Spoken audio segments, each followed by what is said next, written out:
Xbox is raising all its prices. The consoles, the peripherals, and most importantly, the games just in time for them to finally start having some games. Thanks, Bill Gates, for your insatiable greed. The newest era of miserable pricing is all Xbox's fault. Except, it isn't. Conveniently, the Xbox Can Do No Wrong crowd has come to the defense of big corporation that was sadly forced against their will to raise prices. Oh, poor Microsoft. See, for the next gen, the Super Switch is raising their prices, including games like their new Mario Golf game, where you only get to drive a golf cart all around dozens and dozens of courses, but you don't get to play any golf. Turns out, the only reason Xbox is raising their prices is because Nintendo raised theirs first. Yes, Microsoft was just sitting around, minding their own business, when a wild Nintendo appeared, fresh off slapping indie devs with lawsuits, and forced poor, innocent Xbox to charge more for their products. So it's really Nintendo to blame for everything, because Xbox do what Nintendo also do. But why has the Switch 2 hiked the prices, you may be wondering? The real answer is for the same reason everyone else has. But the headcanon version we'll be going with instead is this. They thought they could get away with this because they have no competition with the Xbox putting itself down like a depressed old yeller, so it turns out this is Xbox's fault after all.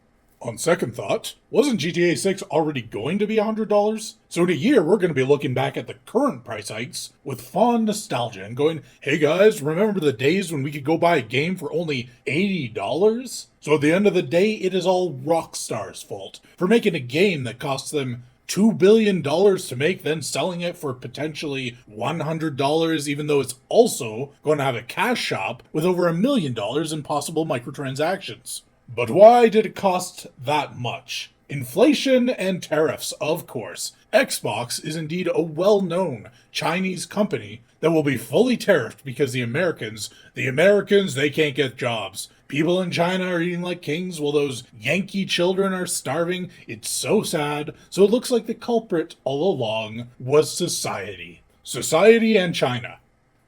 Sony, we see you giggling in the wings. You aren't getting off that easy. Why don't you go make another live service game to throw on the pile? Concord, Marathon, Fair Games? How's all that negative revenue treating you? Well, at least you have Marathon coming out soon.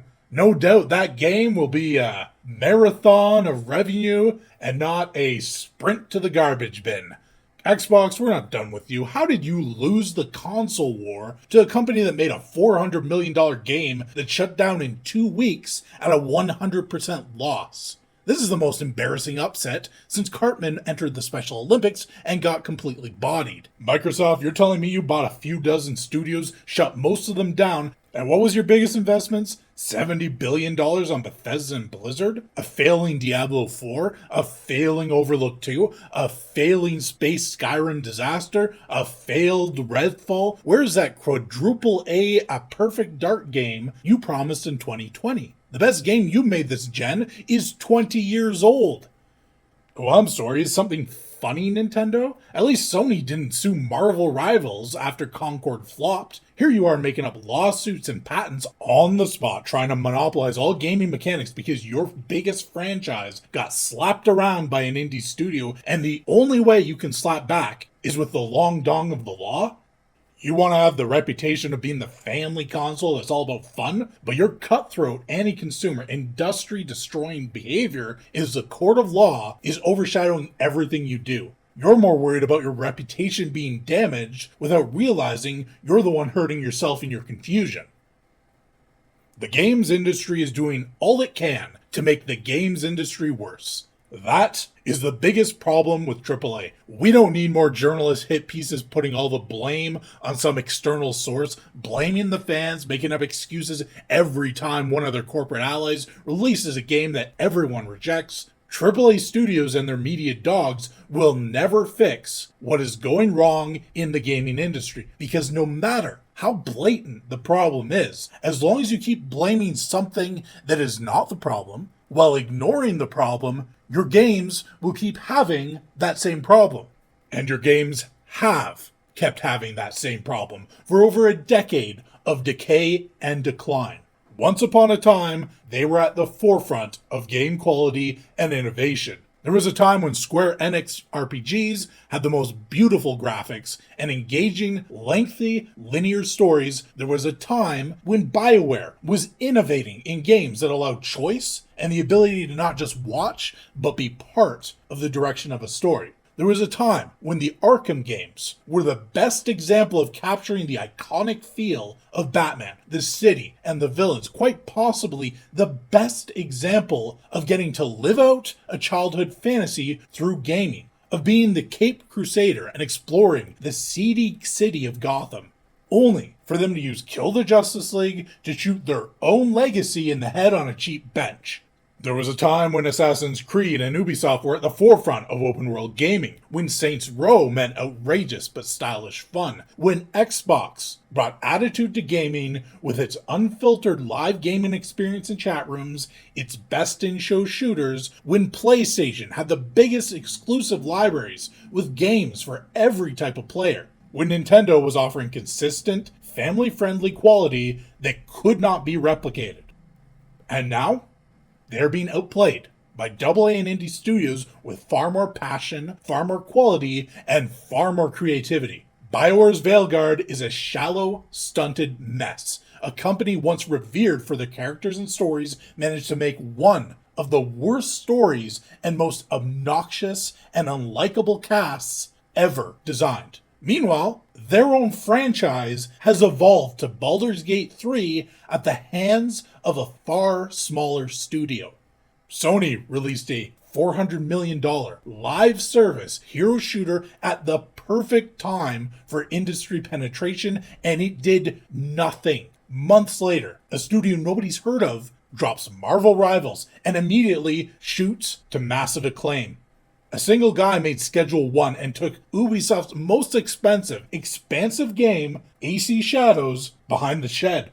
Before a team of 33 developers, some from Ubisoft itself, put Yasuke in the ground with the dominant Clair Obscur 33, a game that proved, alongside Metaphor and the continued success of games like Persona 5 and Persona 3 Reload, that the turn-based RPG genre is nowhere near as dead as Square Enix wants you to believe. Square Enix, the company that once made half the top 50 JRPGs of all time, but then gave up on what made them successful. Xbox now censors everything and demands their developers not make attractive women because it might offend someone. The PS2 will get more exclusives in a single year than the entire lifespan of the PS4 and 5 combined. And Nintendo is watching others replicate their success with the likes of Palworld, and instead of trying to compete studio versus studio, game versus game, they are pitting their massive lawyer teams against indie developers to crush them the only way they can now, with wealth and influence.